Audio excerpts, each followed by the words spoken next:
Olá, seja muito bem-vindo à primeira aula do curso de Arduino. Nessa aula nós faremos uma breve introdução ao equipamento. Antes de começarmos, vamos ver como é que está funcionando o nosso curso. Nós montamos para vocês 3 tipos de aula. Primeiro tipo de aula focado no hardware. Se você quiser conhecer a fundo partes do equipamento, como LED, resistores, sensores, você dá uma olhada nessas aulas e lá você vai ter bem discriminado, bem explicadinho, tudo a respeito do hardware. No segundo tipo de aula nós falamos sobre o software, como é que funciona o ambiente de programação Arduino, quais são os comandos, como funciona a lógica de programação. E no terceiro tipo de aula nós falamos sobre as experiências práticas. Nas experiências práticas nós montamos a experiência, trabalhamos com a programação e ainda utilizamos o simulador, caso você não tenha as peças do Arduino para trabalhar em casa. Vamos começar então falando sobre o Arduino? A primeira pergunta que surge é: o que é o Arduino? O Arduino é um pequeno computador com hardware limitado, o que faz com que ele consuma pouca energia elétrica. Dessa forma você liga a bateria a ele e fica tranquilo por um bom tempo sem ter que trocá-la. Ele é livre, ou seja, qualquer empresa ou pessoa que pense numa forma de melhorá-lo pode fazê-lo e pode revendê-lo, obviamente, mas trocando o nome do Arduino. E ele trabalha com uma placa única. O próprio site diz que o Arduino é uma plataforma de prototipagem. O que significa isso? Você teve uma ideia de montar um equipamento eletrônico, um equipamento de automação, você faz a montagem inicial com o Arduino e verifica como funciona, como é possível fazer para melhorá-lo. Na sequência você pode montar o equipamento final.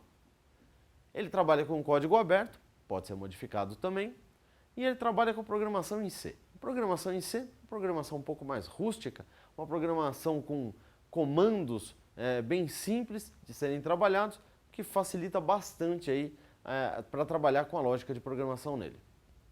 Ele pode ser utilizado por qualquer pessoa, não precisa ser especialista em eletrônica, especialista em informática, basta você ter o interesse para produzir um equipamento eletrônico de automação. Bem fácil de trabalhar com ele. Bom, vamos dar uma olhadinha na placa do Arduino. Do lado esquerdo, ali na parte de cima, nós temos o botão Reset, a gente já vai entrar detalhadamente em cada uma dessas peças, o conector USB e um conector de alimentação do tipo Jack. Na parte de cima, nós trabalhamos com pinos digitais e digitais PWM. Na parte de baixo, do lado esquerdo, temos os pinos de alimentação da placa e, na sequência, os pinos analógicos. Vamos começar a detalhar. Primeiro, os pinos digitais e PWM. Os pinos digitais, eles trabalham tanto o PWM como os normais com tensão de 5 volts.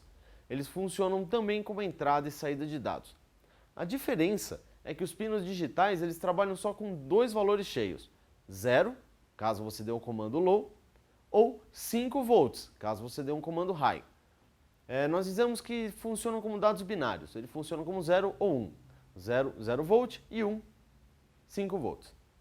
Os pinos digitais PWM também trabalham com a mesma tensão, funcionam como entrada e saída, porém a variação de sinais dele é muito maior, você consegue 255 variações de sinais. No caso de você receber alguma informação de um sensor e quiser ligar num pino digital, você pode utilizar um PWM. A mesma coisa para enviar, por exemplo, para um LED.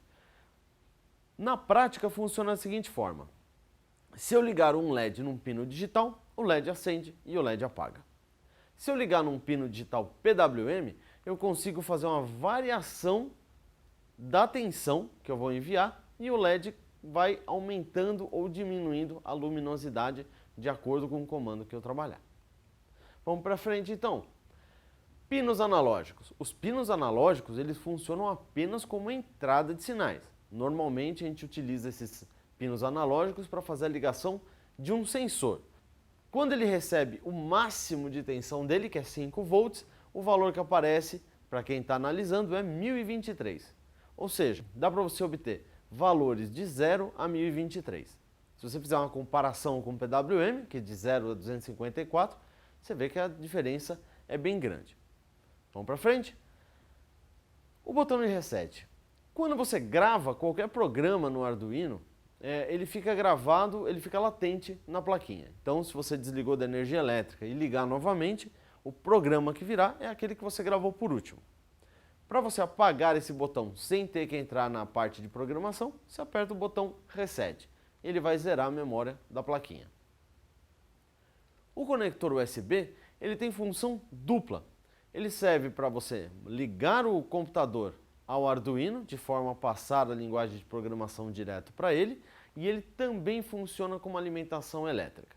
Então, quando eu ligar na placa USB, ele já passa a funcionar. Isso é bastante legal, que imediatamente após você jogar o programa, você já consegue testar para ver se está tudo funcionando.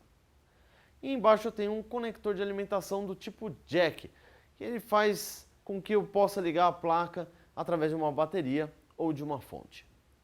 Vamos para frente. Na parte dos pinos de alimentação, eu tenho alguns tipos lá específicos, vamos dar uma olhada neles. A primeira porta é a porta RES, de reset. Eu consigo fazer o reset da placa da mesma forma que apertando o botão, só que sem ter o contato com ela, simplesmente enviando um sinal para essa porta. Aí ele vai apagar toda a memória da plaquinha. As próximas duas portas são as portas de alimentação 3.3 e 5 volts. Tá? As duas fornecem alimentação para shields e módulos externos. Então, se você comprar um sensor, esse sensor provavelmente já vem montado em uma plaquinha e ele vai precisar de alimentação. Eu faço a alimentação através dessas duas portas. Aí você pergunta, mas eu já não tenho uma alimentação na porta digital? Porque a porta 3.3 volts é bem específica, mas a de 5 volts fornece a mesma tensão que as portas digitais. É verdade, só que as portas digitais eu preciso programar para que elas enviem o sinal. E eu preciso fazer com que essa programação esteja passando ali no looping. Quando eu ligo nessa porta, eu já tenho uma alimentação direta na placa e não preciso me preocupar com isso. A próxima porta é a porta GND, significa ground ou terra, que é o negativo do circuito. Então, sempre que eu utilizar uma alimentação de 5 volts, 3,3 volts, eu preciso fechar o circuito utilizando o ground. Por isso, nós temos duas portinhas GND aqui na parte de baixo, junto com os pinos de alimentação, e uma porta GND ao lado da porta 13 digital na parte de cima da placa. Portinha VIN, que significa voltage in ou input voltage, tá? Ele consegue fazer alimentação contrária. Ou seja, se eu não quiser usar a placa para alimentar um módulo externo, mas quiser utilizar um módulo externo para alimentar a placa, eu utilizo essa portinha. Lembrando que se eu fizer a alimentação da placa pelo pino jack, a tensão vai ficar nesta porta, uma saída de tensão. Bom, pessoal, isso aí. Espero que vocês tenham gostado, espero que vocês aproveitem bastante o curso. E um abraço e até a próxima aula.